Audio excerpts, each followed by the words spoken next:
Bonjour, ici Bruno Gouliel-Lunetier, très heureux de vous retrouver pour cette nouvelle édition de Mon Carnet, l'édition du vendredi 4 septembre 2020. Au sommaire de cette édition, on va parler avec la directrice canadienne d'Alexa pour parler de l'assistant d'Amazon en voiture en temps de pandémie et de développement. On va parler au fondateur de Hilo Smart Mirror qui propose un miroir intelligent. Luc Sirois, de retour, nous propose une entrevue avec l'investisseur et ex-Twitter Sylvain Carle. Jean-François Poulain va nous parler de l'approche agile avec son invité, un expert en la matière. Thierry Weber s'intéresse aux boutiques d'applications de Google et d'Apple. Et Stéphane Ricoul s'intéresse aux données dans le secteur de la e-santé. Et je termine ce sommaire avec un merci tout spécial à Benjamin Tissot, le compositeur français derrière Bensound, qui signait plusieurs des musiques que j'utilisais dans le podcast depuis bientôt 4 ans. Bensound a changé ses conditions d'utilisation et ne permet plus l'utilisation de sa musique pour la production de podcasts, alors je vais cesser d'utiliser sa musique. Mais la bonne nouvelle, c'est que Benjamin Tissot me permet de conserver mes archives de mon carnet avec sa musique telle quelle. Alors merci Benjamin Tissot pour ces presque 4 années de collaboration. Alors, juste avant de passer au survol de l'actualité numérique de la semaine, je prends un instant pour saluer 5 auditeurs de mon carnet. Cette semaine, salutations toutes particulières à Louis Leclerc, Mathieu Cloutier, Luc Tremblay, Pierre Perrault et Ludovic Fuselier. À vous 5 messieurs, merci de votre écoute et merci à vous que je n'ai pas nommé mais qui m'écoutez présentement. Merci de m'accueillir entre vos deux oreilles. Sur ce, je vous souhaite à tous une bonne écoute.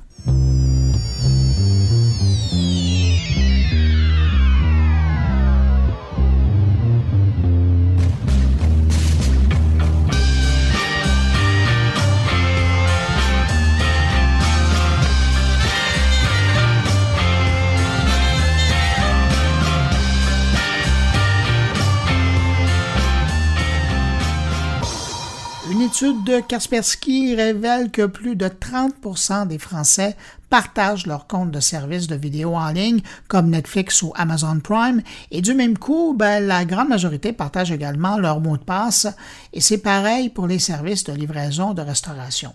Une pratique qui semble même avoir pris de l'ampleur avec le confinement entre membres d'une même famille ou des locataires de même appartement.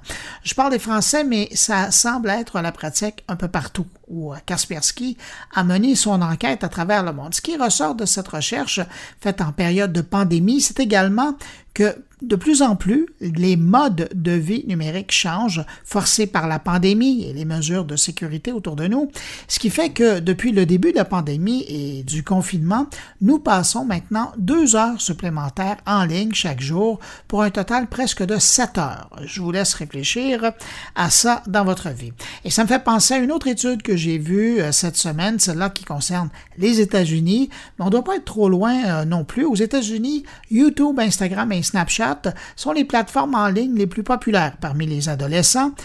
Un pays où 95% des adolescents ont accès à un téléphone intelligent, environ comme ici, et où 45% des adolescents disent être en ligne presque constamment.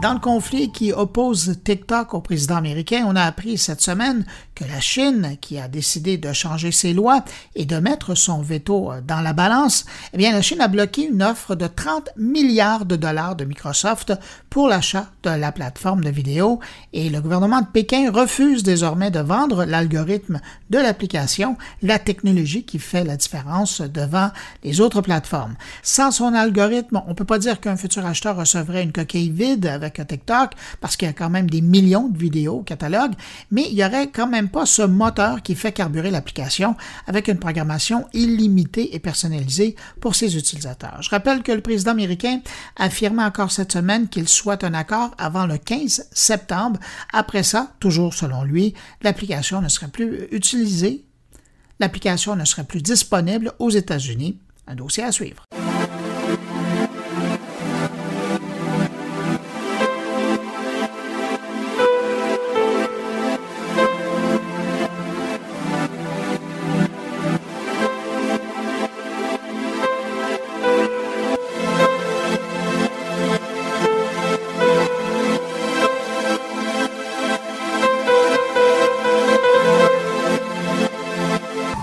Je pensais jamais parler de laveuse et de sécheuse dans mon carnet, mais que voulez-vous, Samsung vient encore de nous surprendre en intégrant l'intelligence artificielle dans ses électroménagers, en particulier dans la buanderie. Samsung a présenté cette semaine un lave-linge et un sèche-linge et selon le constructeur, sa nouvelle laveuse apprend au fil des usages les habitudes de l'utilisateur pour lui faire des suggestions concernant les cycles et les paramètres les plus adaptés pour sa lessive. Ça veut dire que le lave-linge analyse les programmes utilisés, le temps d'utilisation, la température et toutes les données qui concernent son opération. Donc, ça veut dire, par exemple, plusieurs capteurs qui travaillent pour vérifier en temps réel ce qui se passe, dont la mesure du poids des brassées et une autre mesure qui est prise et qui est très importante, c'est la saleté de l'eau. Tout ça dans le but de bien nettoyer les vêtements de l'utilisateur en s'assurant d'économiser l'énergie et d'économiser de l'eau. Alors, en analysant les données, on peut à l'occasion sauter certains cycles, question de faire économiser eau et argent. Et en passant, la sécheuse communique avec la laveuse et adapte son cycle de sèche-linge en fonction des informations que lui communique la laveuse. Oui, on est rendu là. Malheureusement, pour le moment, on n'a pas encore de prix qui ont été communiqués sur ces deux appareils, mais je vais le suivre aussitôt que je le sais, je vous le mentionnerai.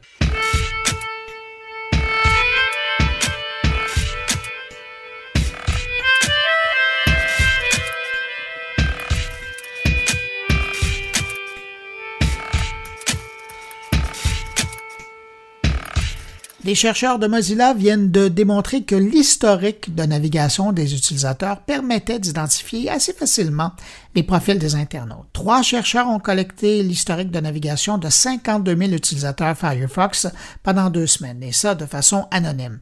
La première semaine servait à établir un profil de l'utilisateur et la deuxième à vérifier s'il était possible de l'identifier.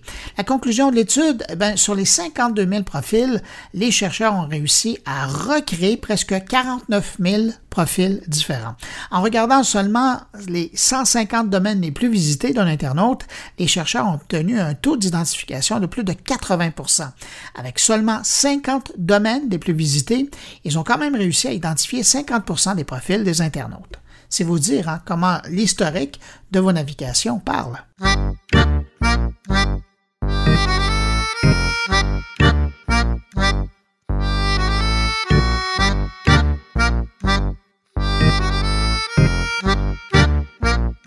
Twitch renforce ses liens avec Amazon Prime Video et Amazon Music.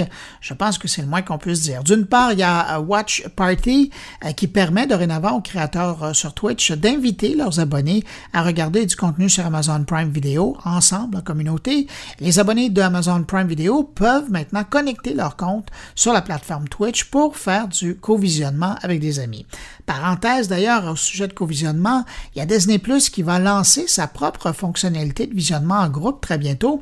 La fonction Group Watch permettra à 7 personnes de regarder ensemble la même programmation, mais de lieux différents. Alors, je ferme la parenthèse. Donc, pour revenir à Twitch, de l'autre côté, il y a Twitch aussi qui joue la carte musicale et qui va permettre aux utilisateurs de Twitch de savoir quand leur artiste préféré, disponible sur Amazon Music, passe en direct sur Twitch en recevant une notification. Et parallèlement, Amazon Music a simplifié le processus pour permettre aux artistes de relier leur chaîne Twitch à Amazon Music par le biais de l'application Amazon Music for Artists. En chiffres, Twitch, c'est 3,8 millions de diffuseurs différents en février dernier. On doit bien avoir passé les 4 millions depuis. C'est 140 millions de membres qui se branchent chaque mois pour regarder, et puis ils regardent en moyenne 85 minutes de programmation par jour.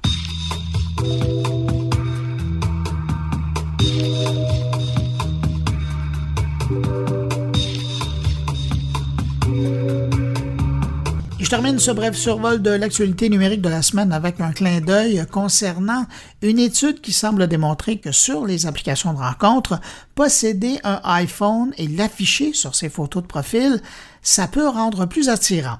Selon une étude du site Compare My Mobile sur Tinder et compagnie, posséder un iPhone et l'afficher vous rendrait 76% plus attractif. En fait, on dit que l'affichage d'un iPhone permettrait d'obtenir jusqu'à 76% de matchs supplémentaires sur les applications comme Tinder.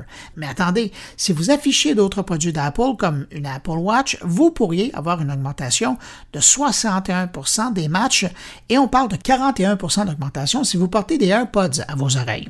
Si vous êtes un utilisateur de téléphone Android, alors vous devriez vous garder une petite gêne et ne pas afficher nécessairement vos appareils, à moins que ça ne soit un Samsung. Ceci permettrait un petit effet qui augmenterait les swipes de 19%.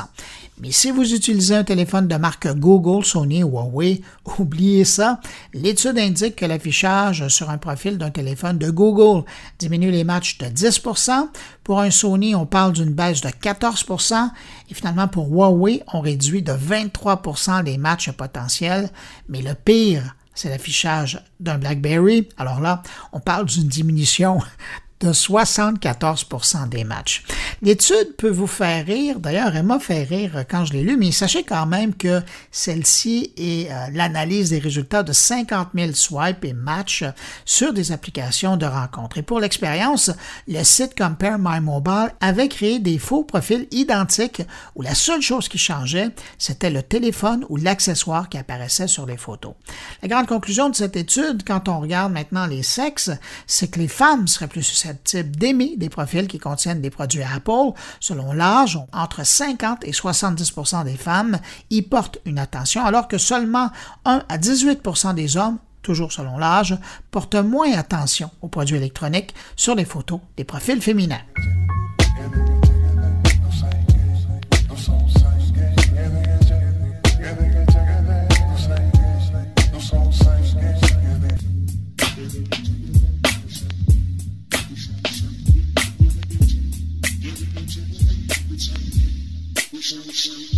Le magazine d'actualité et des médias en ligne, Les Écrans, lance son podcast. C'est une coproduction entre l'agence de contenu 37e Avenue et moncarnet.com. Et pour nous parler brièvement de la première édition, je vous propose d'écouter Steve Proulx, qui est le co-animateur du podcast Les Écrans, déjà disponible sur Apple Podcast et Spotify. On a lancé ça cette semaine, donc premier épisode de la balado Les Écrans que j'ai le plaisir de co-animer avec toi-même. Ça a été un épisode vraiment intéressant avec 3 invités qui nous parlent de... En fait, on a décidé de revenir sur l'été très mouvementé qu'on a eu dans les médias sociaux en 2020. Et on a 3 invités super intéressants qui nous parlent chacun d'un aspect de l'été qui les a touchés. Et on parle de toutes sortes de choses, hein, Bruno, vraiment, là, franchement, on se fait plaisir. Exactement. Alors, on parle autant de désinformation, on a parlé de TikTok, on a parlé de la vague de dénonciation avec des gens qui, ma foi, étaient fort bien préparés. Moi, je pense que vous allez apprendre bien des affaires dans cette balado-là. Et Steve, ce qui est important de dire, le but de cette balado-là, c'est d'être un complément à ce que toi, tu fais avec tes collaborateurs du magazine Les Écrans en version web, c'est-à-dire de couvrir la réalité, l'actualité du monde des écrans en ligne. Exactement. Les écrans, c'est le média en ligne des médias en ligne. Et puis la balado, les écrans, c'est la balado des médias en ligne. Donc, on va couvrir toutes sortes de sujets comme ça qui concernent tout ce qui se passe sur nos écrans. Dans un autre épisode, on peut parler de streaming, on peut parler de médias sociaux, on peut parler de médias en général. Donc, la palette de sujets qu'on peut couvrir est assez large et c'est ce qu'on va faire une fois par mois dans cette balado. Cher coproducteur de la balado Les Écrans, merci beaucoup de ta confiance et puis bonne aventure dans la podcastosphère. Bonne aventure à toi aussi. Merci. Parlant de podcast, si le monde de la balado-diffusion vous intéresse, vous serez sûrement intéressé de vous abonner à une nouvelle infolettre qui vient de paraître et qui s'intitule Go Balado. C'est une initiative de Marco Bernard, podcasteur lui-même et un des ambassadeurs du podcast au Québec. Et j'en parle parce que je connais pas d'infolettre sur le sujet en français. Je suis abonné à plusieurs anglophones, mais en français, j'avais jamais rien vu dans le domaine jusqu'à maintenant. Alors, Marco Bernard présente son infolettre. Ben, écoute, l'infolette, ça s'appelle Go Balado. C'est une infolette hebdomadaire qui va en fait décortiquer le podcasting francophone d'un peu partout à travers le monde, parce que j'ai des gens qui me suivent un peu partout à travers le monde. Fait que je vais en profiter pour aborder autant les choses qui se passent ici au Québec que les trucs qui se passent de l'autre côté de l'Atlantique. On va y aller avec évidemment les nouveautés du domaine, mais aussi un peu de tout ce qui se passe dans le monde du podcasting, les gens qui veulent se lancer là-dedans, les gens qui hésitent. On va leur donner des raisons pourquoi ils devraient le faire. On va leur donner des cues aussi sur comment le faire. Donc, ça va être le fun. C'est mon ami Mathieu Laferrière qui m'avait mis la puce à l'oreille au niveau des infolettes sur LinkedIn. Donc, ça va être c'est effectif à partir de maintenant.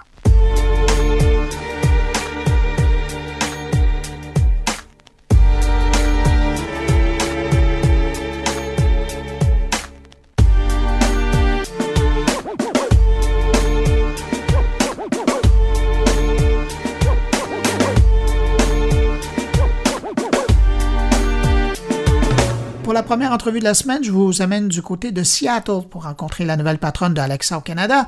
En compagnie de Céline Lee, on parle d'Alexa en voiture, en pandémie et aussi de développement à venir. En passant, je tiens à remercier la directrice d'Alexa au Canada pour cette entrevue parce que c'était la première fois qu'elle accordait une entrevue en français au pays et j'ai bien l'impression que ce ne sera pas la dernière. Céline Lee. Céline Lee, évidemment, on va revenir sur l'impact de la pandémie sur la vie d'Alexa et ses utilisateurs, mais juste avant d'embarquer là-dedans, je voulais revenir sur la dernière innovation qui est disponible au Canada, c'est l'intégration d'Alexa dans les voitures. Vous avez lancé il n'y a pas tellement longtemps, un appareil ou une version des bornes Echo qu'on peut installer dans les voitures. Ce produit-là, dans votre tête, il est destiné à quel type d'utilisateur? Echo Auto est vraiment un produit qui peut rendre la vie plus simple pour tous les gens qui sont dans leur véhicule. Je sais que moi en particulier, c'est un temps où je profite de penser aux choses à faire. J'ajoute des choses à ma liste d'achat ou je communique avec ma famille en disant que je suis en route, je suis presque arrivée. Et aussi pour les gens qui ont envie de se divertir tout en utilisant seulement leur voix. Donc il y a vraiment une vaste rangée de clients qui peuvent bénéficier de ce produit-là. Je me demandais la différence que vous faites, probablement dans vos arguments de vente, là, ou quand vous l'avez développé, parce que déjà, moi, j'utilisais Alexa en voiture avec l'application via mon téléphone. Dans le fond, on peut faire le même type d'utilisation, qu'on utilise l'application ou qu'on utilise la borne. Quelle est la différence entre les deux? Oui, on a vraiment essayé de prendre en compte les éléments que les clients ont déjà sur eux, qui est, comme vous le mentionnez, leur téléphone.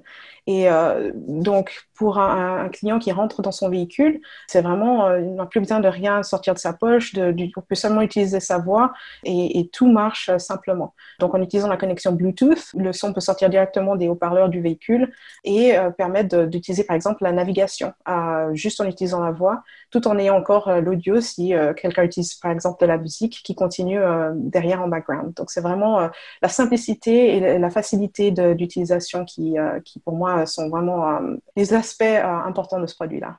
Venons-en à la pandémie. Ça a changé énormément de choses, j'allais dire chez vous, mais aussi chez les utilisateurs. Quand vous regardez la façon que les gens utilisent Alexa, le type de questions qu'ils posent, le type de skills qu'ils utilisent, comment vous avez vu un changement dans l'utilisation d'Alexa depuis 6 mois là, maintenant? Oui, je crois que ça a été des temps, et c'est encore des temps difficiles pour beaucoup de gens. Et la chose qu'on voit, c'est que les gens ont passé plus de temps à la maison. Donc, plus l'utilisation de musique, de choses pour se divertir, mais aussi la communication, pour rester en contact avec des êtres chers qu'on peut plus voir aussi facilement qu'avant. Et aussi avoir accès à l'information. Nous, on a vraiment essayé de faire en sorte d'avoir des informations crédibles, de sources crédibles pour les consommateurs. Et on voit que ce sont des choses qu'ils demandent, que ce soit des renseignements sur la COVID-19 ou d'autres informations sur l'actualité. Donc, une grande consommation de ce côté-là. Avez-vous remarqué s'il y a une plus grande utilisation d'Alexa dans un contexte de télétravail? Au niveau du télétravail, on a mis en place, on a plusieurs façons d'utiliser son temps que Alexa peut aider les clients. Donc, ce qu'on voit, c'est des gens qui peuvent programmer des rappels, des alarmes pour rester à temps dans leur journée. Et bien sûr, comme je mentionnais avant, poser des questions, que ce soit pour pouvoir trouver des réponses à n'importe quel temps de la journée. Vous parlez de poser des questions à Alexa pour trouver des solutions. Évidemment, là, on est septembre, on est dedans, là. Est-ce que vous avez prévu quelque chose de spécial pour la rentrée en classe? Évidemment, des universitaires à travers le monde qui le font pour la grande majorité à partir de leur domicile, mais même, je pense particulièrement au Québec, dans les cégeps. Donc, les étudiants, en tout cas une partie des étudiants, étudient à partir de la maison. Est-ce que encore là, avec Alexa, vous avez travaillé pour développer des outils qui vont aider les étudiants qui sont à la maison? Alexa peut vraiment donner un coup de main aux étudiants de plusieurs façons. Finalement, il y a la gestion du temps, économiser du temps et de l'énergie pour se concentrer sur que ce soit les devoirs, la lecture, mais peut aussi aider grâce aux routines de maison intelligente. Donc, on peut ajuster le thermostat, les lumières, développer un modèle spécial qui permet de rendre le quotidien plus simple pour les étudiants ou les télétravailleurs. Et aussi prendre le temps de prendre soin de soi. Étudier à la maison a des avantages, mais ça peut être difficile de savoir quand faire les pauses, s'arrêter pour la journée. Donc, Alexa permet de développer un meilleur équilibre à ce niveau-là, que ce soit avec des séances de méditation, avec de la musique pour se concentrer, ou bien même lui demander de stimuler votre humeur en demandant à Alexa de raconter une blague. Est-ce que vous prévoyez faire une offensive auprès des entreprises canadiennes et québécoises, particulièrement pour augmenter le nombre de skills qui sont disponibles avec des produits ou des services en français en 2020 là, pour les mois qui est devant vous?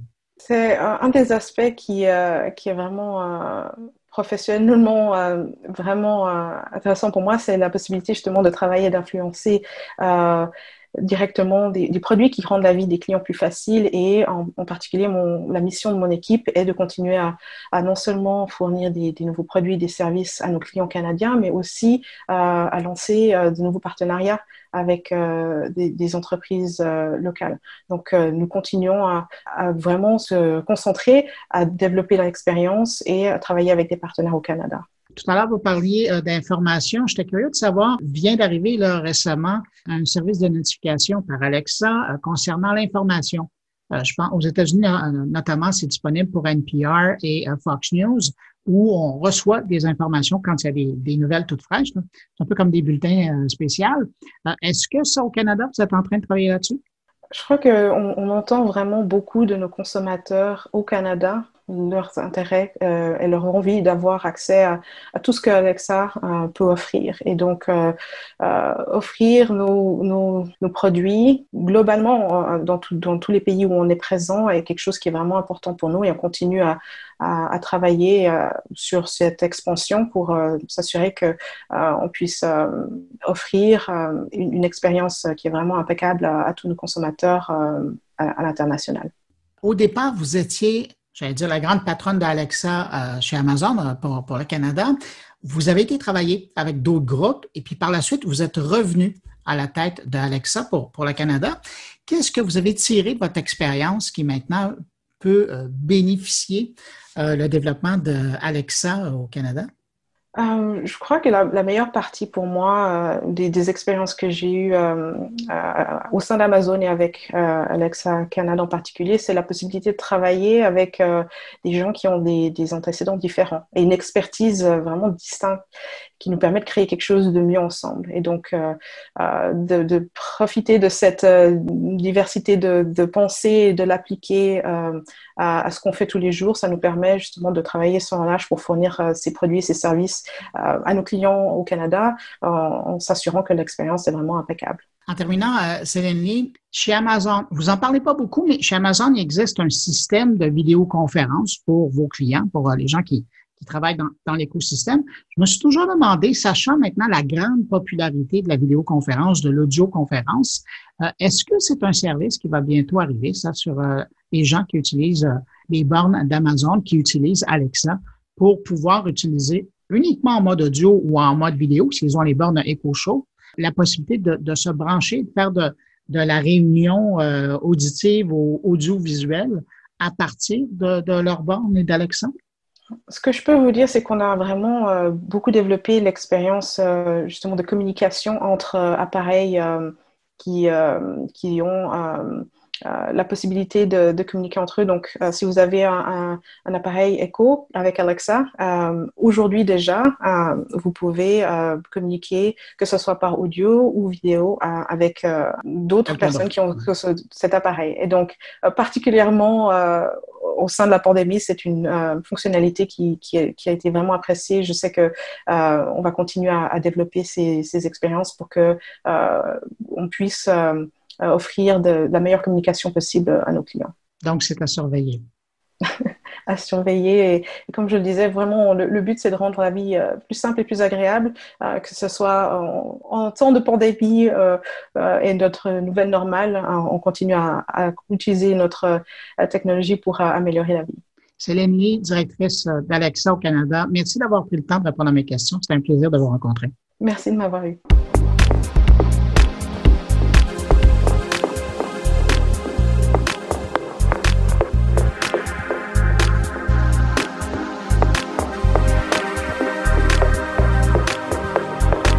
Si vous avez écouté le podcast de la semaine dernière, vous avez entendu mon entrevue au sujet de Hilo de Hydro-Québec qui fait dans la maison intelligente. Eh bien, cette semaine, on poursuit dans les objets connectés et on parle encore de Hilo, mais pas du même Hilo. Cette fois, on parle de Hilo Smart Mirror. C'est l'initiative d'une entreprise de Montréal qui a créé des miroirs branchés. Pour en apprendre plus sur le produit et leur histoire inusitée, je vous propose une rencontre cette fois avec Zach Elorfi, le fondateur et PDG de Hilo Smart Mirror. Le miroir, c'est une des composantes à la maison, un des items à la maison qui a pas vu vraiment d'évolution.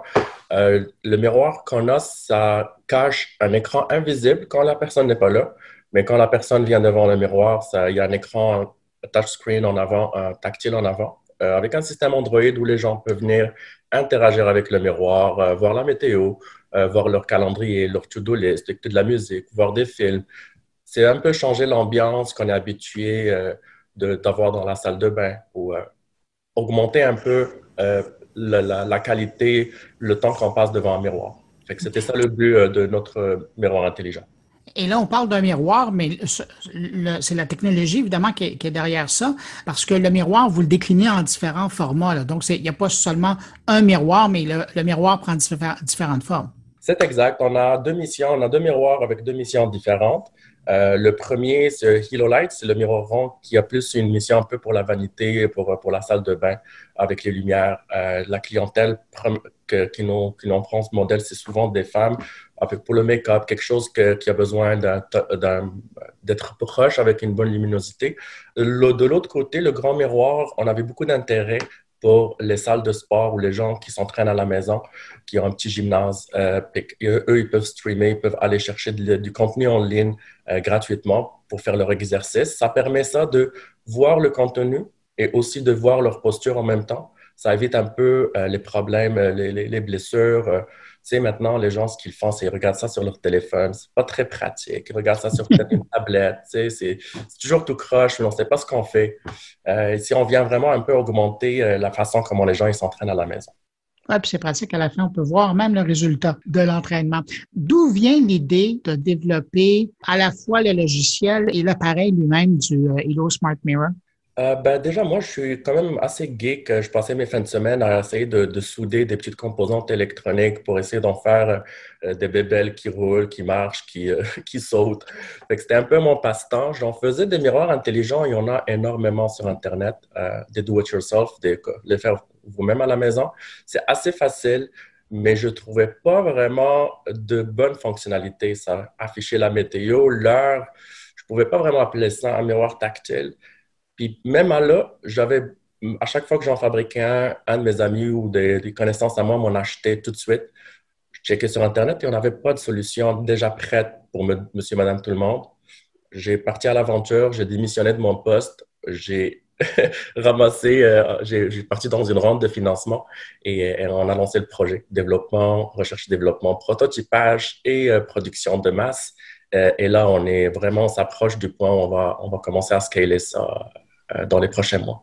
Ce qui m'a surpris quand j'ai découvert que Hello Smart Mirror était à Montréal, c'est que quand on regarde les objets intelligents, puis particulièrement tout ce qui est dans la domotique, dans la maison, on voit beaucoup de produits américains, on voit beaucoup de produits français, particulièrement dans les produits de maison. Mais au Québec, là, au Canada, il n'y en a pas beaucoup. Hein? Vous êtes assez précurseur dans le domaine. Absolument. Voyez-vous, comment on se démarque de la concurrence? Les quelques-uns qui ont fait des miroirs intelligents, ils ont une vocation unique. Exemple, Mirror, je cite le nom, qui est un miroir d'entraînement. Mais ce miroir d'entraînement, quand il n'est pas utilisé pour l'entraînement, il n'utilisait juste pas. Vous ne pouvez rien faire avec. Nous, on vient ici un peu donner de la flexibilité aux clients. Exemple, on règle aussi du même coup le problème de la domotique. Il y a énormément de marques et aussitôt qu'on part avec une marque, ça devient comme Apple, tu es pris avec. C'est difficile de changer, ça coûte cher. Et c'est vraiment difficile après ça d'aller chercher de la nouveauté.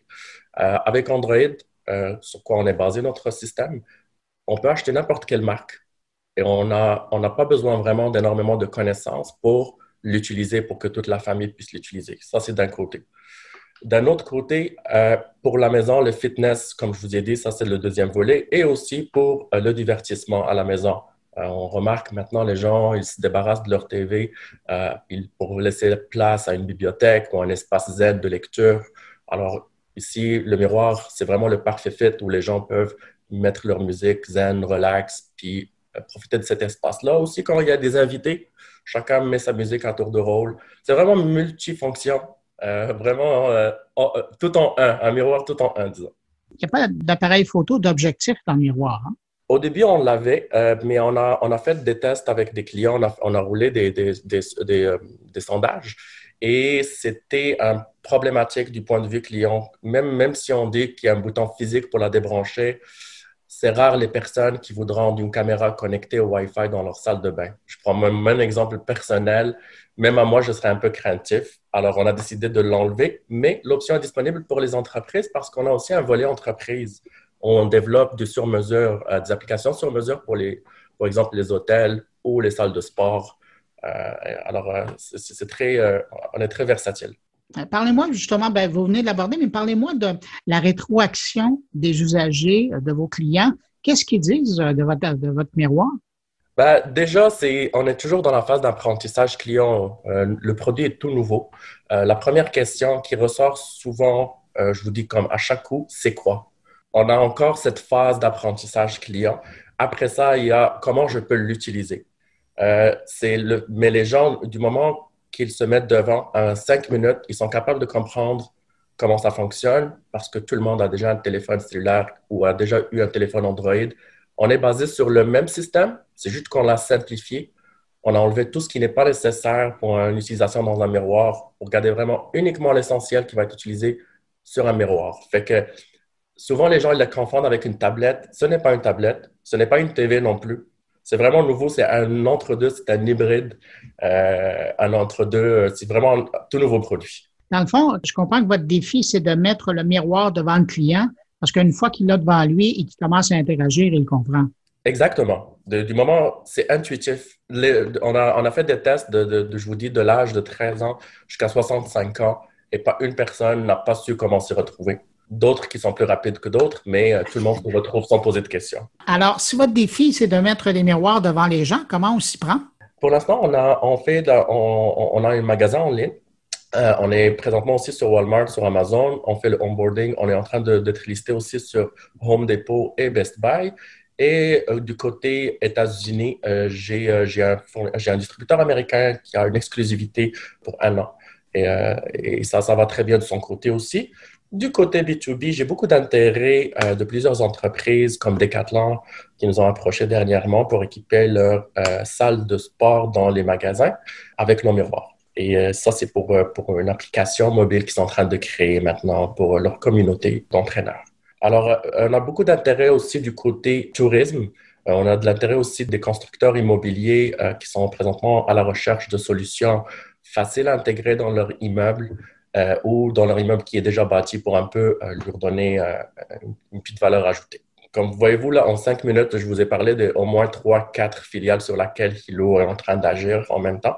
C'est la beauté de la chose, mais c'est la complexité aussi. On a beaucoup de travail en arrière-plan qui se fait avec l'équipe de support et l'équipe de développement et l'équipe de marketing aussi.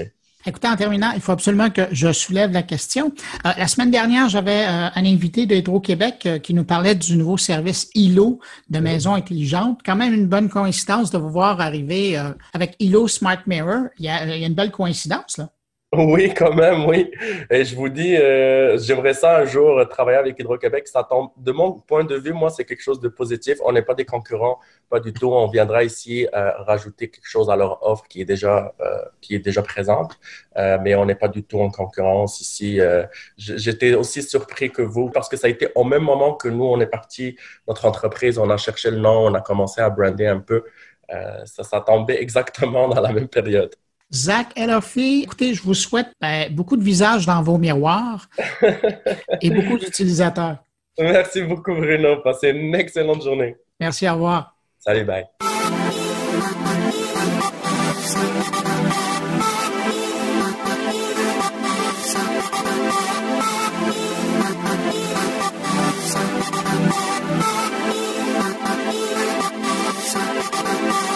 Cette semaine, Luc Sirois est de retour dans mon carnet pour nous présenter une entrevue avec l'investisseur, entrepreneur et ex-Twitter, Sylvain Carle. Et bon retour, Luc.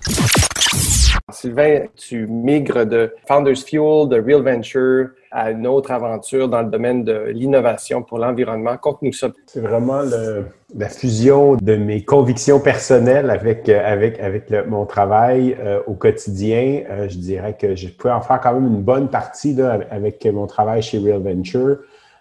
Mais j'avais vraiment envie de mettre à profit mes réseaux, ce que j'ai appris, puis mon accompagnement d'entrepreneur sur une facette plus pointue, donc tout ce qui est de l'innovation climatique, ce qui risque d'être quand même assez numérique et technologique aussi. Hein. Tout ce qu'on sait faire avec les données et les algorithmes s'applique aussi maintenant à la chimie, à la physique, à la planification, à la gestion des matières résiduelles. Donc je vois vraiment une évolution dans ce sens-là. Justement, Sylvain, qu'est-ce que le numérique peut faire? Est-ce que ça peut avoir un impact important en termes de réduction des gaz à effet de serre, des technologies issues du numérique? Là? Je pense que on peut mieux gérer ce qu'on peut bien mesurer. Hein? Donc au début, pour moi, c'est vraiment de dire quelles sont les données qu'on a. Avec quoi on peut prendre des bonnes décisions, puis savoir si les décisions qu'on met en place, les solutions sont efficaces, pour moi, ça commence avec les données. Ceci étant dit, ce n'est pas qu'un problème d'avoir plus de données, parce qu'à un moment donné aussi, il faut comprendre toute la science qui est derrière ce qui nous génère des gaz à effet de serre. Donc, des choses que je regarde beaucoup, c'est aussi en faire moins. Est-ce que le numérique peut nous aider à en faire moins, peut-être, s'il nous donne des bonnes informations, ou comme on en parlait aussi en termes de transport, peut-être faire plus efficacement aussi. Ça fait que ça, c'est l'autre volet pour moi, c'est de dire, on peut arrêter de faire des choses qui sont polluantes, on peut continuer de faire des choses qu'on doit continuer de faire, qu'on pense qu'on doit faire, mais avec moins d'impact négatif, ou de manière plus efficace, ou de réduire ces comportements-là. Tu es un expert des réseaux sociaux, hein, de ton Oui. bagage chez Twitter et comment la transformation de la culture peut avoir lieu grâce aux réseaux sociaux? C'est un des enjeux, je pense. Ça fait 40 ans qu'on a des mouvements écologiques au Québec. C'est pas comme si on le savait pas, là, mais il y a vraiment des enjeux de communication, puis des enjeux. Je pense pas qu'on peut convaincre quelqu'un qui en lui disant toujours qu'il a tort puis que ce qu'il fait, c'est pas correct. Même si c'est vrai. Je pense que c'est pas. Les humains fonctionnent pas comme ça. Je pense qu'il faut offrir des façons aux gens d'aller de l'avant puis d'aller vers quelque chose de positif. Fait que, oui, il y a des conséquences négatives, puis on serait fou de pas regarder ce que les scientifiques nous disent par rapport à la détérioration de notre planète, mais c'est déprimant aussi. Puis c'est pas en étant déprimant qu'on est super innovant. Donc, comment on trouve des façons constructives et positives de s'attaquer à ces problèmes-là, puis de le voir un peu comme un challenge, tu sais, comme on dit dans les jeux vidéo, le challenge accepted, là, tu sais. Ben, c'est ça, justement, l'univers du jeu vidéo puis des applications, ils perfectionnent la science de la neuropsychologie du comportement, dans plein de nouvelles façons de valoriser les nouveaux changements, comment la capacité de changer ses habitudes, ça pourrait s'appliquer dans l'environnement. Mais ça peut s'appliquer, mais je pense pas que c'est la meilleure piste parce que les changements de comportement personnel représentent pas la majorité des enjeux. Si on regarde, la Ville de Montréal publie à toutes les années un rapport sur les sources d'émissions de gaz à effet de serre. Ben, les 3 plus grandes sources, ce sont le transport des personnes et des marchandises, ce qui sont 2 choses différentes. Les édifices commerciaux et industriels, le 2e. Puis le 3e, c'est le manufacturier. Donc, oui, comme individu, je peux faire mon compost puis réduire ma consommation d'énergie, mais je n'aurai pas un impact assez grand. Tu sais, pour réduire là, de 20 de 30 nos émissions de gaz à effet de serre, il faut s'attaquer aux plus grandes sources. Puis c'est ça l'enjeu. On était habitué pendant la COVID à tous les jours à voir le nombre de cas, le nombre de décès, le nombre de personnes guéries. Bien, si on avait le premier ministre à la télévision chaque semaine qui nous parlait de la réduction de gaz à effet de serre qu'on a réussi à faire cette semaine, peut-être qu'on prendrait ça au sérieux. Tu sais. Pas besoin de gamification pour ça. On a juste besoin de dire c'est un des sujets les plus importants. Mais il me semble, Sylvain, si justement, d'abord les chefs d'entreprise puis ceux qui sont dans les industries qui pourraient avoir plus d'impact, s'ils avaient la mesure, tu sais, you get what you measure. S'il y avait Oui, il y a toute une... en fait, il y a même plusieurs compagnies mondiales qui font ça. Il y a toute une série de logiciels puis de plateformes qui sont en émergence qui font la mesure, ce qu'on appelle les mesures extra-financières. Là. Tu sais, quelles sont les choses que tu peux mesurer qui donnent une performance positive, soit en impact social ou en impact environnemental, qui est en plus de ta performance financière. Puis là, ce qui commence à arriver, c'est que les grands fonds d'investissement, les très, très grands fonds d'investissement, prennent ça au sérieux, ces mesures extra-financières-là, et vont réévaluer tous leurs modèles et vont changer la façon dont ils investissent. Et donc, ce que ça va faire, c'est que ça va mettre de la pression pour, si tu es une entreprise polluante et que tu ne fais rien pour réduire tes émissions, tu vas valoir moins cher. Les gens vont moins vouloir acheter tes produits, puis les employés vont moins vouloir travailler pour ta compagnie. On peut avoir des tableaux de bord. Puis là, ce qu'on commence à voir, c'est que il y a des compagnies qui font des plateformes, tu sais, on en a 4-5 à Montréal. Là. Il y a Metrio, il y a Novisto, il y a Impact qui finance, il y a Oxia, l'initiative Oxia. Tu sais, ça, c'est 4 à laquelle j'ai parlé dans les dernières semaines, qui font ça, puis qui donnent un rapport, puis qui te disent, bien, toi, comme entreprise, est-ce que tu réponds à ton engagement social, corporatif? Et puis là, ce qui est en train d'arriver, c'est que pour des compagnies d'une certaine taille en Europe, dans l'Union européenne, c'est plus une option de faire ces rapports-là. C'est obligatoire. Si tu ne fais pas ces rapports-là, c'est de la même façon que si tu ne fais pas tes rapports financiers. Merci beaucoup, Sylvain. C'est fantastique d'avoir quelqu'un de technophile comme toi là, pour nous aider à continuer ce combat-là. Bien, certainement. Puis moi, ce que j'espère, c'est que si vous êtes des entrepreneurs, des scientifiques et vous avez à cœur ce secteur-là, peut-être vous êtes dans un domaine adjacent. On a un bassin de recherche incroyable au Québec par rapport à ça. Moi, j'espère qu'on va pouvoir de plus en plus l'orienter vers ces enjeux-là qui sont des enjeux pour toute l'humanité, pour la planète.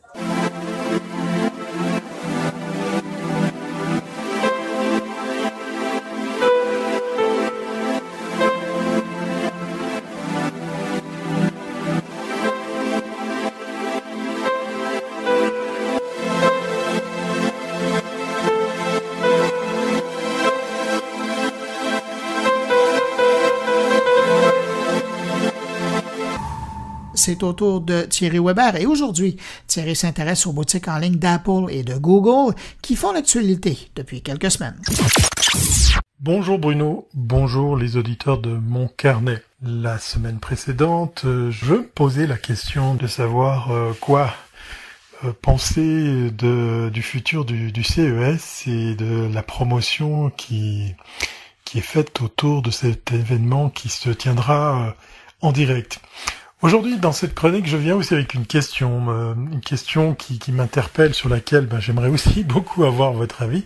C'est ce qui se passe du côté des shops en ligne, des App Store, et plus précisément celui de Google et d'Apple vis-à-vis d'un gros éditeur de jeux vidéo, celui qui édite Fortnite, qui est devenu un des jeux phares, un des jeux les plus prisés, les plus cotés, et puis qui génère pas mal de revenus du côté de l'éditeur, mais aussi surtout du côté de ces plateformes d'application, puisque pour la petite histoire, chez Apple, chaque fois que vous dépensez $1, il y a plus de 30 cents ou 30 centimes ou 30 centimes d'euros qui restent chez Apple avant de verser le reste auprès de l'éditeur et concepteur de l'application que vous venez d'acheter ou de louer. Donc je pense que vous avez vu passer l'information, elle a quand même fait pas mal de bruit. C'est la guerre ouverte entre justement l'éditeur de ce jeu vidéo et les deux gros acteurs de la vente en ligne et la location d'applications que sont Google et Apple. Je ne sais pas quoi penser de ça, parce qu'effectivement le modèle économique a fait ses preuves. Pour Apple, sans rentrer dans les chiffres et les détails qui vont avec, c'est une source de revenus mais énorme, qui est devenue vraiment très très très importante sur le chiffre d'affaires de la firme. Ce n'est pas un fabricant d'ordinateurs, ce n'est pas un vendeur de tablettes, ce n'est pas une société qui fabrique des montres, c'est un éditeur qui propose des plateformes sur lesquelles vous pouvez acheter de la musique, louer des films et pourquoi pas jouer à des jeux vidéo, vous procurer des applications pour vos appareils mobiles préférés.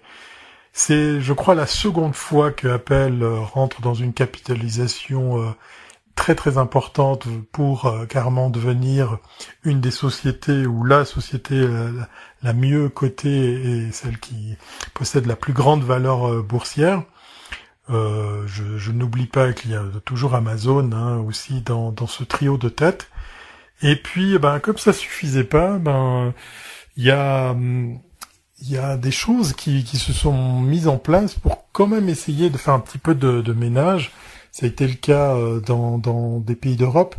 Et puis, je crois que c'est quelque chose qui va normalement suivre une espèce de tendance au niveau mondial. C'est les fameuses taxes GAFA, ces fameuses taxes qu'essayent de mettre en place les gouvernements pour essayer de quand même faire payer ces gros acteurs, comme à l'image justement de certaines de ces sociétés qui sont par exemple basées en Irlande et qui ont de la peine à payer leurs impôts en Europe, ou en tout cas de déclarer les chiffres exacts, avec toutes sortes de pirouettes comptables entre les États-Unis, l'Europe et les législations en vigueur dans chacun de ces pays.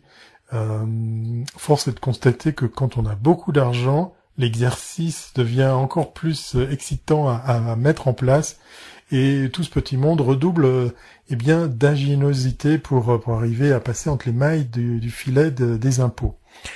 Alors la dernière news en date sur laquelle je me pose aussi des questions, c'est cette fameuse taxe GAFA qui a été mise en place, justement clairement annoncée pour contrer Google et Apple. Et que ce qu'a fait Apple dernièrement, la réponse à cette taxe a été d'augmenter justement les prix de ces différents les prix effectués sur ces différentes plateformes, pour pouvoir faire que ça lui coûte rien en plus. Voilà la question que je pose ici. Est-ce que Apple se dédouane de toute responsabilité? Est-ce qu'on continue à jouer au chat à la souris? Est-ce que quand on est si grand, si gros et si profitable, c'est un exercice normal que de passer entre les mailles de filet ou d'imaginer de telles solutions, puisque pour la petite histoire, ce surplus de taxes, il va pas être payé par Apple, il va pas être payé par l'utilisateur final, donc vous et moi, mais par l'éditeur du logiciel, si par exemple vous êtes à l'origine d'une application ou d'un jeu vidéo que vous vendez sur le portail de l'App Store de chez Apple. Voilà, la question reste entière. Encore une fois, si vous avez la réponse, ou en tout cas des avis sur la question, je serais ravi de vous entendre. En tout cas, force est de constater, en tout cas de mon point de vue, que de voir justement tous ces acteurs jouer au chat et à la souris, ça devient de plus en plus gênant, de plus en plus énervant. Mais voilà, je suis qu'un simple utilisateur et je continuerai à payer mes applications. Voilà que je tousse. Je vous rassure, je vais très bien. Mais c'est vrai que il y a de quoi se poser des questions sur le bien fondé justement de tout ceci. Et j'ai de plus en plus de peine à me dire que j'aide de moins en moins les éditeurs des logiciels pour lesquels je débourse un peu d'argent.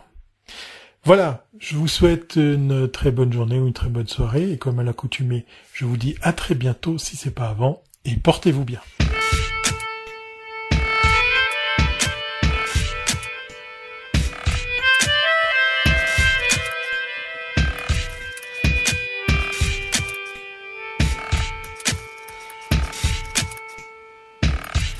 Stéphane Ricoul est de retour de vacances et il nous ramène avec lui un de ses sujets préférés, l'importance de la donnée, mais cette fois, en particulier dans le domaine de la e-santé.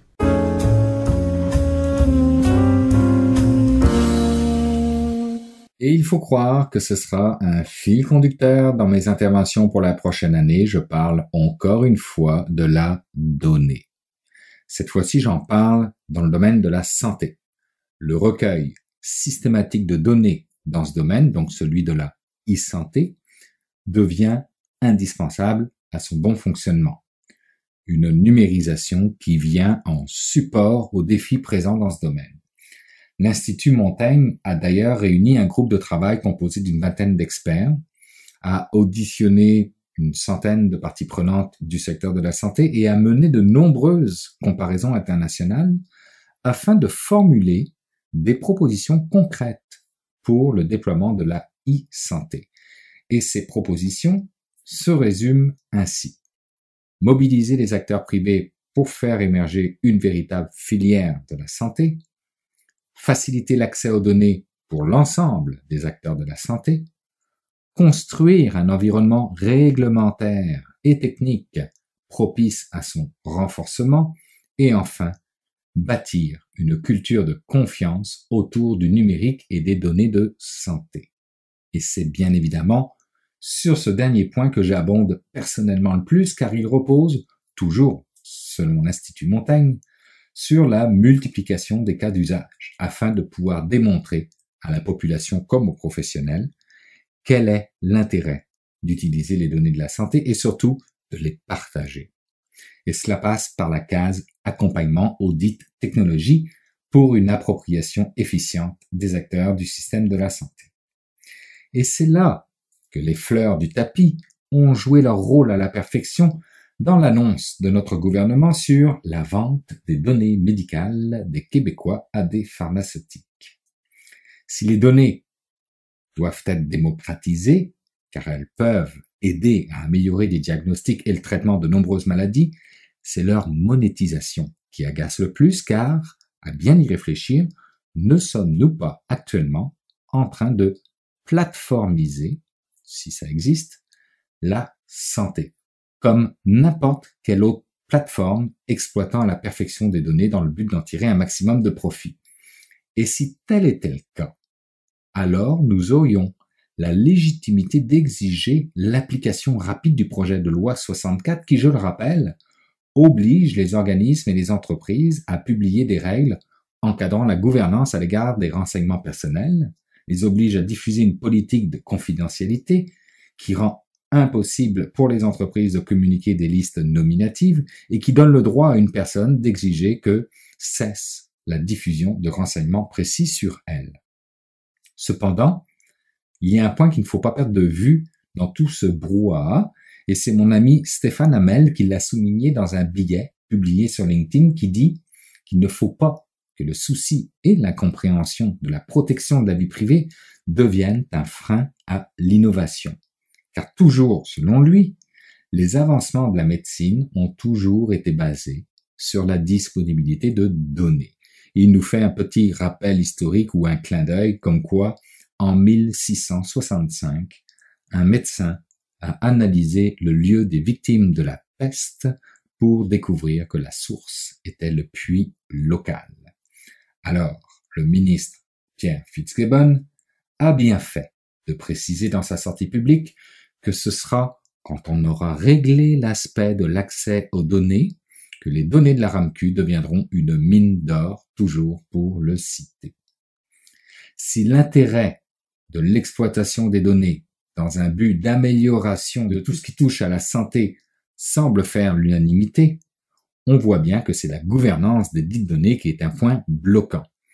Et à juste titre, étant donné la valeur monétaire que représente la e-santé. Le cabinet Frost & Sullivan estime à 234,5 milliards de dollars la valeur du marché mondial de la santé numérique d'ici 2023, soit une hausse de 160% par rapport à 2019. Et les données produites chaque année par le secteur médical au niveau mondial devraient voir leur volume multiplié par 10 en 5 ans. C'est donc vrai que c'est une mine d'or.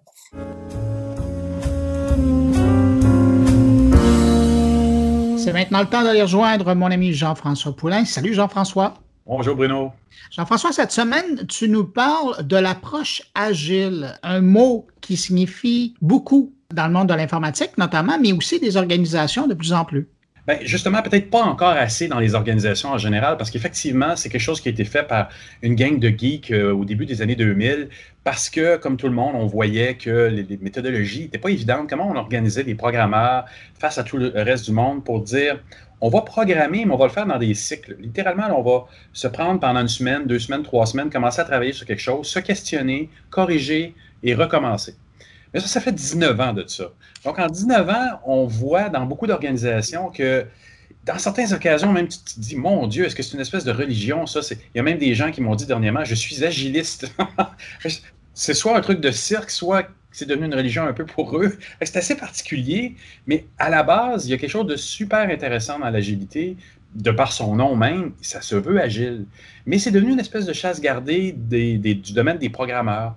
Et c'est là où, comme tu le dis, il y a des organisations, oui, qui ont commencé à se l'approprier, et des formateurs, comme mon invité de cette semaine, Denis Migaud, que j'ai appelé en France, qui lui, puis il a travaillé aussi à Montréal d'ailleurs, qui lui veut essayer et proclame que ça doit être un peu plus large que ça, puis je suis tout à fait d'accord avec lui.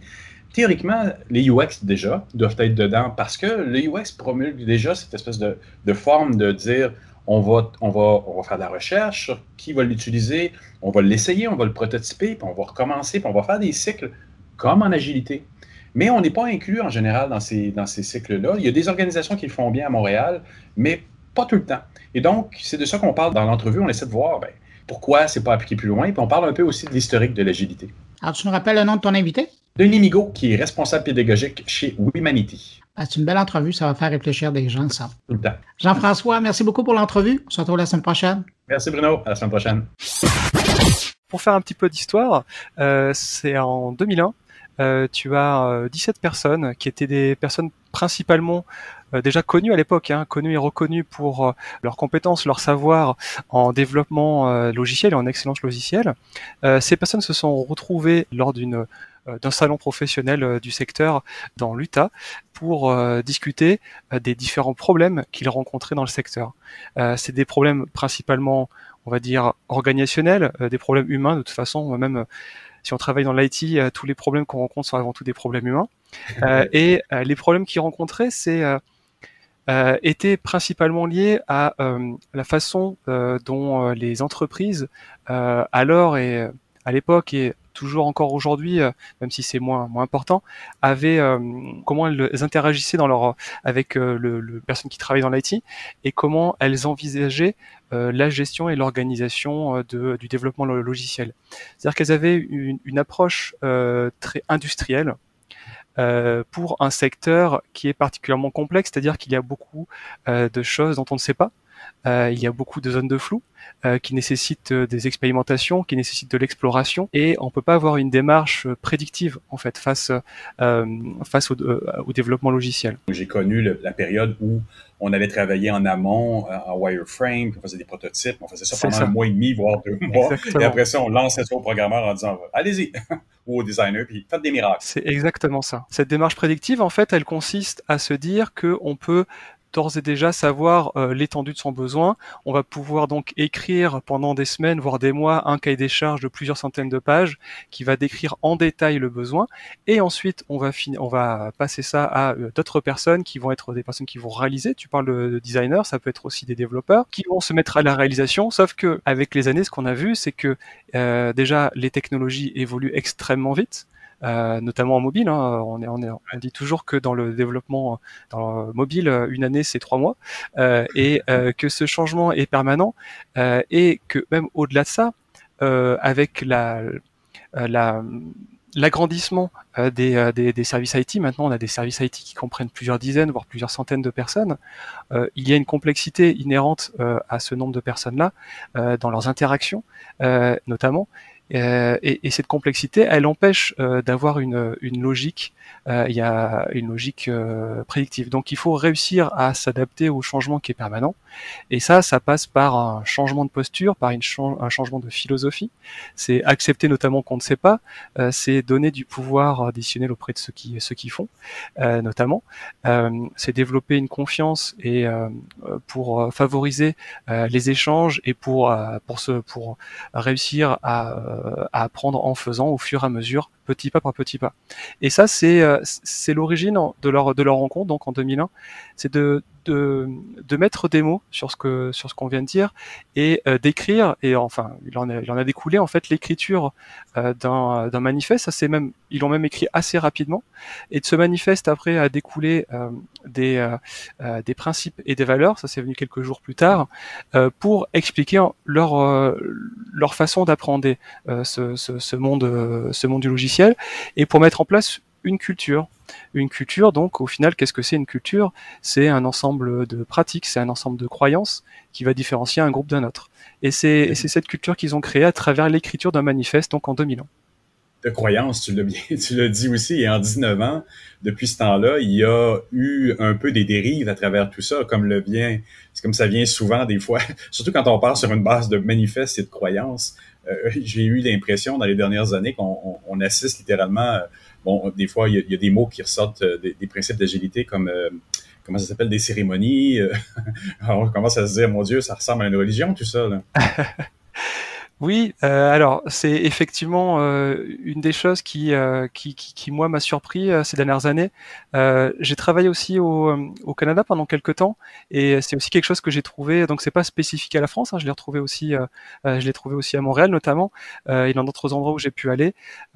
Ce que l'on voit malheureusement, et ça c'est triste, et il faut lutter contre ce genre de comportement, c'est que ce manifeste pour certains est devenu une source de vérité, est devenu même limite un dogme, et pour moi c'est une incompréhension totale de l'origine de ce manifeste-là, qui est là pour dire justement on a tellement de zones de flou, il n'y a pas de vérité absolue, il faut donner la possibilité aux personnes qui font de leur accorder toute l'autonomie dont ils ont besoin pour pouvoir pour pouvoir avoir des hypothèses, tester ces hypothèses-là et voir si ça fonctionne. Et la différence entre ce qu'ils ont pensé et la réalité, ce gap-là va être une zone d'apprentissage qui va leur permettre de construire des choses. Et donc de passer de ça à l'agilité est une vérité, c'est une incompréhension totale de ce que signifie l'agilité. Et malheureusement, je l'ai vu très souvent auprès de certains agilistes qui peut-être par surconfiance, peut-être aussi, je l'ai vu aussi de près de personnes qui débutent dans ce métier. Et comme c'est peut-être, je sais que moi quand j'ai débuté, la découverte de la culture agile, ça a été un peu un choc pour moi parce que j'ai travaillé toujours de manière prédictive jusqu'ici. Et les premiers éléments m'ont fait dire que ah oui, mais en fait c'est la réponse à tout. Sauf que non. Donc peut-être par vanité ou peut-être par méconnaissance, on peut arriver à cette situation d'estimer que la culture agile est est une vérité, est une religion. Et on le trouve notamment, et ça c'est encore plus triste, on trouve même des gardes-chapelles au sein de l'agilité. Il y en a qui vont dire « Ah, mon framework c'est le meilleur ». Non, ma façon d'envisager ça est encore plus maligne. Et de ces chapelles naît des organisations, des sociétés qui vont essayer de faire croire quelles sont la vérité là-dedans. Donc c'est très triste tout ça, je trouve. Alors, qu'est-ce qui a miné une belle idée à l'origine? Quand même, le principe reste simple. C'est de l'agilité, le mot même le dit. Mais qu'est-ce qui a miné le truc, là? C'est quand même pas une si longue période, là, 19 ans. Théoriquement, ça aurait pu rester une belle méthode dans l'ensemble. J'ai pas de vérité là-dessus. Je vais juste donner mon ressenti. Moi, je pense que ce qui a causé un problème, c'est l'argent, tout simplement. C'est l'argent parce que le monde de l'IT est devenu extrêmement important. Et même souvent dans beaucoup d'entreprises, c'est devenu le cœur de l'entreprise. Tu peux voir que les personnes qui sont à la tête d'un service IT font partie maintenant du comité de direction, ce qui n'était pas forcément le cas il y a encore quelques années. Ça a amené, c'est devenu une manne financière pour énormément d'entreprises, de services, notamment de formation, pour aussi des personnes qui travaillent, qui sont indépendantes. Cet argent, des fois, fait prendre des raccourcis intellectuels ou des raccourcis pour avoir encore plus d'argent. Et c'est beaucoup plus facile de convaincre une entreprise quand tu lui dis non, la solution c'est ça, plutôt que de lui dire je sais pas vraiment, il va falloir qu'on expérimente. Et c'est uniquement quand on expérimente qu'on va voir. Et c'est encore plus difficile de réussir à gagner un appel d'offres quand tu dis à des dirigeants attention, il va falloir donner la parole, il va falloir libérer la parole au sein de notre entreprise, il va falloir que vous accordiez de la confiance auprès de ceux qui font, il va falloir que vous preniez une posture basse, que vous soyez à leur écoute, il va falloir que vous appreniez à vous taire et à écouter ce que disent les gens qui font. Alors quand tu dis ça à quelqu'un, un décideur et une personne qui va signer un contrat, il va être un peu déçu. Quand tu arrives par contre en lui disant écoutez-moi, il faut mettre en place ça, telle personne va avoir tel rôle, à partir de demain, lui fera ça, elle fera ça, et je peux vous garantir que vous serez agile et que votre entreprise sera agile et vous aurez même des certifications qui vous feront dire que vous êtes agile. Évidemment, dans l'immense majorité des cas, c'est le deuxième discours qui gagne. Donc pour moi, l'argent est le moteur principal de la dérive aujourd'hui de l'agilité, mais seulement, il y a aussi une chose qu'on évoque assez peu, et qui pour moi fait que le manifeste agile, dès le départ, était un enfant mort-né quelque part, c'est que, je m'excuse pour la métaphore, c'est que il faut pas oublier que le manifeste a été écrit par des consultants, et que ces consultants, une fois qu'ils ont eu le succès qu'a eu le manifeste, ça a été pour eux une manne aussi financière gigantesque. Et chacun, après on critique souvent l'agilité dans ce qu'elle est devenue à travers les certifications notamment, en disant que c'est devenu une industrie de certification, mais il faut pas oublier que l'une des personnes qui a créé les certifications, c'est un des signataires du manifeste agile. Donc c'est ça aussi qu'il faut avoir en tête, c'est Ken Schwaber, donc l'un des deux inventeurs de Scrum et l'un des 17 signataires du manifeste.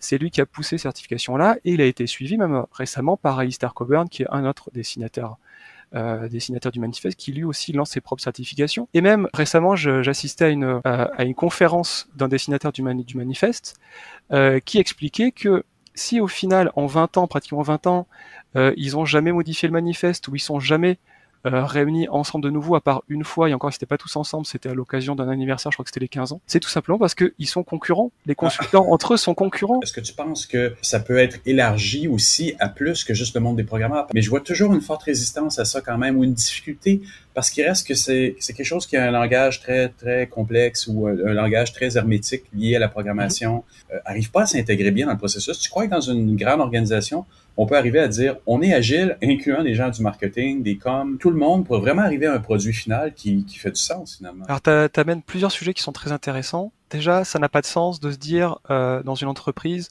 qu'il y a un département qui est agile et le reste qui ne l'est pas. Pourquoi? Parce que tu as toujours des dépendances entre les personnes. Et ces dépendances-là, si tu as des personnes qui ne travaillent pas de la même façon, qui ne travaillent pas au même rythme, qui ne travaillent pas avec la même idéologie, ça va créer des incompréhensions et ça va créer des tensions. Donc, il est illusoire de croire que l'on peut changer uniquement le département IT et que ça sera très bien ainsi. Si l'on change le département IT, il faut changer. Si l'on change même le département marketing, il faut changer tout le monde. Et c'est en cela que l'agilité ne peut pas se cantonner, à uniquement à un département spécifique. L'agilité en soi, c'est quoi? Alistair Cockburn, donc qui est un dessinateur, l'a résumé simplement en disant que c'est faire en sorte que des personnes puissent réfléchir, qu'elles puissent livrer fréquemment, parce que c'est en livrant qu'on apprend. En livrant, elles vont pouvoir avoir des conversations, elles vont pouvoir converser et réfléchir à comment s'améliorer. C'est juste ça, l'agilité. Et donc, en soi, c'est ni technique, ni réservé à des ingénieurs, ni réservé à un domaine IT, c'est tout le monde a conscience de ça. C'est avoir conscience qu'il faut, ça je le dis très souvent, donc qu'il faut avoir du temps de travail non productif pour pouvoir réfléchir, pour pouvoir se poser, prendre du recul, s'améliorer, expérimenter. Tout à fait. Écoute, Denis, je voudrais te remercier beaucoup pour cette entrevue. Je te remercie. Eh ben voilà, c'est ainsi que se termine cette édition de Mon Carnet. J'espère que vous avez apprécié. Merci à nos invités, merci à mes collaborateurs d'avoir été là encore cette semaine. Jean-François Poulain, Luc Sirois, Thierry Weber et Stéphane Ricoul. Je vous le rappelle, vous n'hésitez pas à passer le mot autour de vous si vous pensez que Mon Carnet peut intéresser vos amis, connaissances, abonnés sur les réseaux sociaux. Et si vous désirez me laisser un mot, vous pouvez le faire en passant par les réseaux sociaux, en utilisant l'adresse podcast moncarnet en un mot @gmail.com ou encore par le blog moncarnet.com. Merci d'avoir été là. On se retrouve la semaine prochaine pour une nouvelle édition de Mon Carnet. Au revoir, portez-vous bien. Une production GoulielMinetti.com